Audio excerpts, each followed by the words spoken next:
আমার সন্তান হয় না, আর তাই আমার স্বামীর কাছ থেকে রোজ অপমানিত হতে হয়। একদিন আমার ভাই আমার কষ্ট দেখে বলল, চল বোন, তোকে আর এই বাড়িতে রাখবো না। তারপর আমার ভাই আমার সংসার বাঁচানোর জন্য এক সাধু বাবার কাছে নিয়ে গেল। তারপর সাধু বাবা কাছে আমায় রেখে চলে আসলো। তারপর সাধু বাবা আমার সাথে যা করলো তা শুনলে তোমাদের হুঁশ উড়ে যাবে। আমার ছোট বোনের বিয়ে হয়েছে 13 বছর বয়সে, কিন্তু এখনো কোনো সন্তান সন্ততি হয়নি। বিয়ের 4 বছরের মাথায় ওর বর দ্বিতীয় বিয়ে করে। সেদিন বোনটা আমায় টেলিফোন করে অনেক কেঁদেছে। তার একটাই কথা, তাকে যেন আমি শ্বশুরবাড়ি নামক নরক থেকে বের করে নিয়ে যাই। তখন আমি তাকে উল্টো ধমকেছি, বলেছি, তোর স্বামীর কি দোষ? 4 বছর ঢের সময়, আর কত অপেক্ষা করবে? ওরও তো মন চায় বাবা হতে। আমার এইসব কথা শুনে রিনঝিন ফোন নামিয়ে রেখেছিল। এরপর দ্বিতীয়বার আর ফোন করেনি। আমি কালেভদ্রে কখনো ফোন করলে ধরেছে, এছাড়া নিজে কখনো কোনো সমস্যার কথা অভিযোগ করেনি আমার কাছে। হয়তো অভিমান করেছে, কিংবা বুঝে গেছে ওর ভাইও ওর মতোই সহায়হীন। এরপর একবার ওদের বাড়িতে গেলাম, অফিসের এক কলিগের কাছ থেকে 1000 টাকা ধার করে দই মিষ্টি নিয়ে। আমাকে দেখে রিনঝিনের শাশুড়ি মুখ কালো করে বলল, এইসব কম দামি মিষ্টি নাকি তারা খায় না, এসব যেন আমি যাওয়ার সময় ফেরত নিয়ে যাই। এত অপমানিত হয়েছি সেদিন, মন চাইছিল মাটির ভিতর ঢুকে যায়। তবুও সব অপমান গা ঝাড়া দিয়ে জিজ্ঞেস করলাম, রিনঝিন কই? আমার কথা শুনে রিনঝিনের শাশুড়ি চেহারাখানা দ্বিগুণ অন্ধকার করে বললেন, রিনিজিনি আবার কি? এইসব ছোটলোক মার্কা নাম আমার সামনে নিবা না, এদের নামকাম কিছুরই ঠিক নাই। আমি লজ্জিত গলায় বললাম, আসলে ছোটবেলায় ডাকতাম তো। আমার সারা শব্দ পেয়ে রিনঝিন নিজেই উঠানে এলো। ওকে দেখে আমার শরীর কেঁপে উঠল। একই দশা হয়েছে আমার বোনটার। দুধে আলতা গায়ের রং ছিল, আর এখন কাঠ কয়লার মতো। খেতেও দেয় না হয়তো ঠিকঠাক মতো। রিনঝিন বলল, এসো ভাইয়া, ভিতরে আসো। দরজার দিকে পা বাড়াতে যাব, এমন সময় দেখি একটা মেয়ে বাচ্চা কোলে নিয়ে দরজার মাঝখানটায় দাঁড়িয়ে আছে। তার ভাবভঙ্গি দেখেই বুঝলাম সে চাচ্ছে না আমি ভিতরে আসি। বুঝতে পারলাম এটাই রিনঝিনের স্বামীর দ্বিতীয় স্ত্রী। রিনঝিন দীর্ঘশ্বাস ফেলে বলল, আমাকে দেখতে এসেছিলে, দেখা হয়েছে, এবার চলে যাও। আমার খুব ওকে সাথে করে নিয়ে যেতে মন চাচ্ছিল, কিন্তু আমি অপারগ।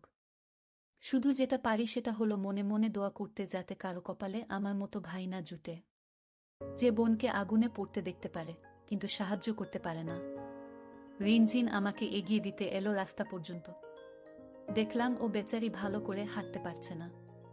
পায়ের পাতার মধ্যে অনেকখানি কাটা দাগ, এখনো শুকায়নি। জিজ্ঞেস করলাম, পায়ে কি হয়েছে? রিনঝিন হেসে উত্তর দিল, আমার সতীন বটি দা ছুঁড়ে মেরেছিল, ওর ছেলের খাবার দিতে দেরি হয়েছে বলে। আমার বুকটা চ্যাট করে উঠল। বললাম, তোর বর কিছু বলল না? রিনঝিন আবার হাসল। কে আমার বর? আমি হচ্ছি এ বাড়ির কাজের লোক। গরম পানি ছুঁড়ে মারা, গায়ে চা ঢেলে দেয়া, ঝাড়ু ছুঁড়ে মারা, এগুলো নিত্যদিনের রুটিন। আমি বহু কষ্টে চোখের পানি আড়াল করলাম। বললাম, মিলেমিশে থাকিস, ঝগড়া করিস না। রিনঝিন হঠাৎ ওড়নার কোনার গিট খুলে কয়েকটা জীর্ণ নোট আমার হাতে দিল। বলল, মিষ্টি টিষ্টি তো ধার করেই এনেছ আমি জানি, এখানে 300 টাকার মতো হবে। আমি কিছু বলবো তার আগে খুঁড়িয়ে খুঁড়িয়ে চলে গেল ও।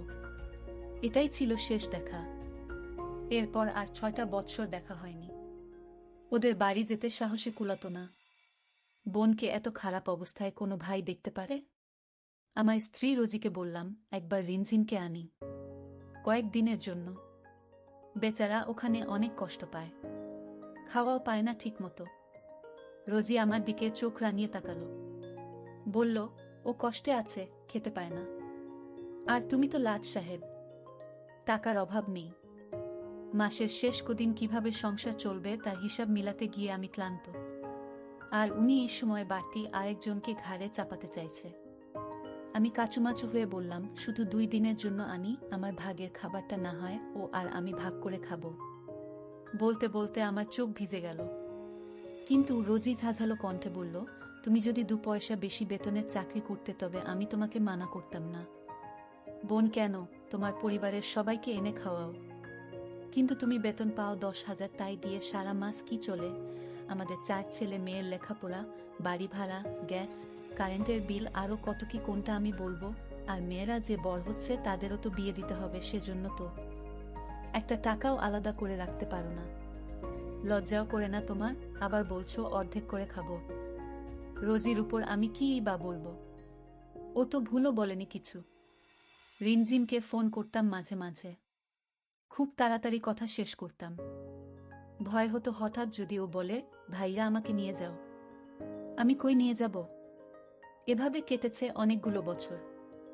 একটা যে বোন আছে সে কথা মনেও আনতাম না। একদিন অফিস থেকে ফিরে দেখি বাসার সবার মুখ থমথমে। আমার ছেলে এসে SCJA+ পেয়েছে। এখন যে কলেজটায় ভর্তি হতে চাচ্ছে সেখানে ভর্তি হতে 11,000 টাকা কমপক্ষে লাগবে। আর মাত্র 2 দিন সময়, অথচ আমি 1 টাকাও জোগাড় করতে পারিনি। এর মধ্যে বাড়িওয়ালা 7 দিনের মধ্যে 3 মাসের বাড়ি ভাড়া শোধ করতে বলেছে, না হয় তাড়িয়ে দিবে।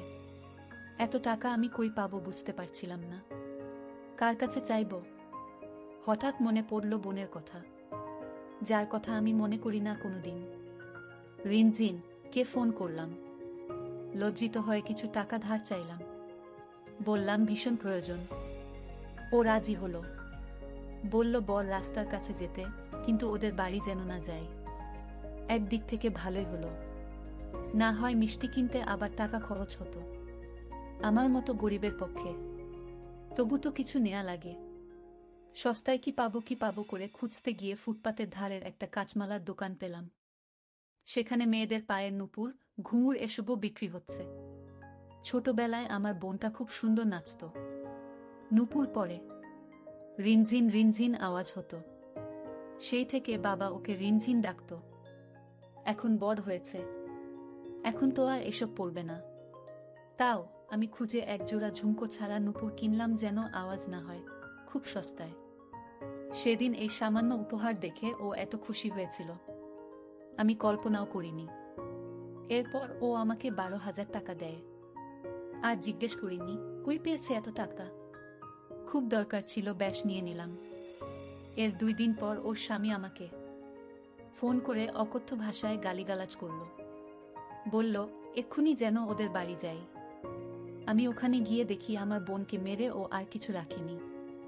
সেদিন প্রচণ্ড রেগে জিজ্ঞেস করলাম, আমার বোনকে তুই মারলি কোনো সাহসে? সে সাথে সাথে বলল, জীবনে বোনের খবর নেয় না, 1 পয়সা দেয় না, সে আবার আমার বাড়ির টাকা বোনকে দিয়ে চুরি করায়।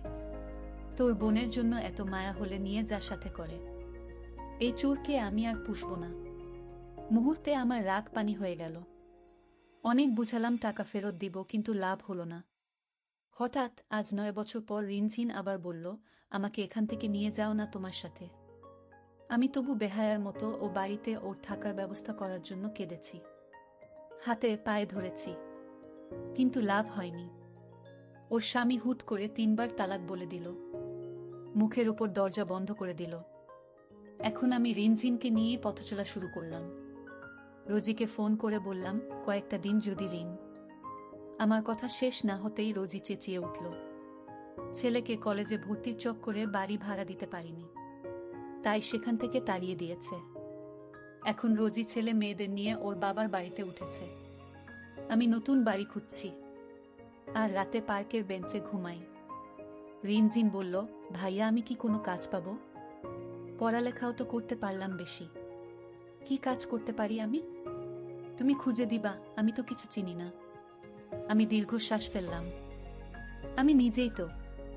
এই শহরটা বড়ই প্রাণহীন। আচ্ছা বোন, তোকে একটি কথা বলি, তোর স্বামী তোকে অবহেলা করে কেন? ভাইয়া আমার সন্তান হয় না, আর তাই স্বামী আমার সাথে ব্যবহার খারাপ করে, বলে আমার ঘর থেকে বের হয়ে যা। ভাইয়া তুই আমাকে এই বাড়িতে থেকে নিয়ে যা, আমি আর স্বামীর অত্যাচার সহ্য করতে পারছি না ভাইয়া।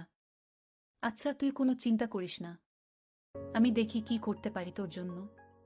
তুই আমার আদরের ছোট বোন, তোর কষ্ট আমার যে করে হোক দূর করতে হবে।